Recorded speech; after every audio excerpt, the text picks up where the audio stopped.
Oh mare, eto nga pala yung before ng aming munting bahay. Disclaimer sa mga tismosang inggiterang judgmental. Hindi ka welcome dito, hindi yun joke. Hello, morning, morning! Welcome sa panibagong serya ng aming buhay. Dahil tayo ay mayaman sa blessings naman. Pupunta pala kami ngayon ni Jowa pibili ng linoleum para sa aming munting bahay. Syempre no, panibagong bahay serye na naman mare. Pansamantagal muna to mare dahil nga hindi pa namin nagagawa yung aming extension. Tapos eto na nga, nakabili na kami ni Jowa. O diba, napakabilis. Pala desisyon yan, charis. Brown pala mare yung napili naming kulay ni Jowa para sa linoleum. Syempre no, susubukan naming makisunod sa uso. Team puti at team kahoy. Sa mga puntong yan mare, nag-iisip na ako kung paano ko aayusin yung aming munting bahay. Sa pag-iisip pa lang mare ay napapagod na ako, charis. O diba, napakasipag talaga ng inyong mare koy, charis. Tapos bumili kami ng panibagong kalahating kaban na bagas.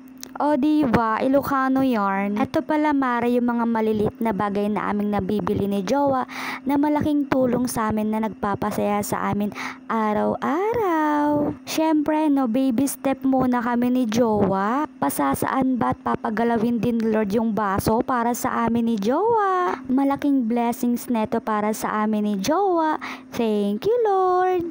Tapos, eto na pala yung before mare ng aming munting bahay. O mare, wag mo nang husgahan. Dahil nga imi-makeover natin yan for today's video. Iilan pa lamang yung mga gamit namin ni Jowa dito sa aming munting bahay. Sa susunod mare na bahay serye ay nako, kompleto na lahat yan.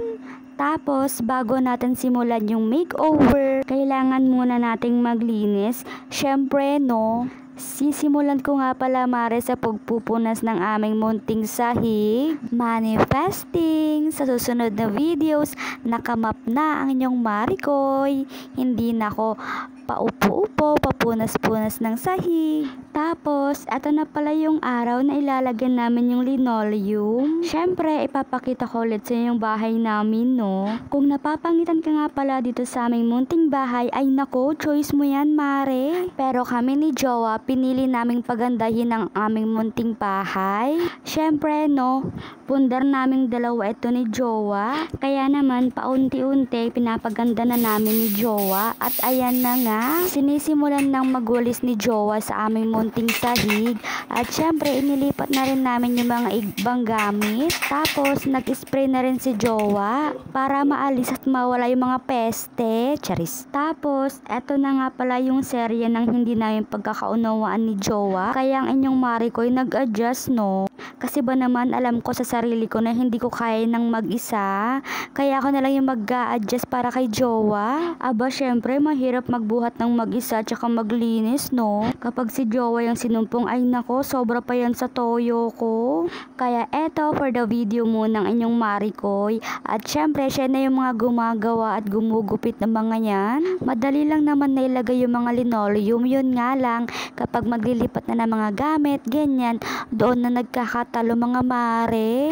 Pero tanggal pagod mare nung nakita naming maganda yung kinalabasan ng linoleum sa aming munting bahay. Syempre, ako na yung magte-take over neto. Kita nyo ba yan mare? Ang dami kong ligpitin. Tapos, magpapalit pala tayo ng mga kortina mare. Syempre, no, papanindigan natin yung pagiging aesthetic. Tapos, habang nagpapalit ako ng kortina, eto si Jowa, nagluluto naman ng aming tanghalian. O diba, napakagaling naming dalawa. O diba, kailangan lang talaga ng tulungan na mayroong maraming away. Hindi yun joke. Tapos, eto na nga yung the moment of truth. O diba, naging maaliwalas ang aming munting bahay. Sobrang proud namin ni Jowa sa aming sarili dahil nga eto na ang aming munting tahanan. Paunti-unti napapaganda na namin. Thank you Lord na lang talaga kami ni Jowa araw-araw. Thank you Lord sa lahat ng blessing. Dahil tayo ay mayaman sa blessings naman. Ayun lang naman. Thank you sa ulitin. Salamat sa pagsama hanggang dulo.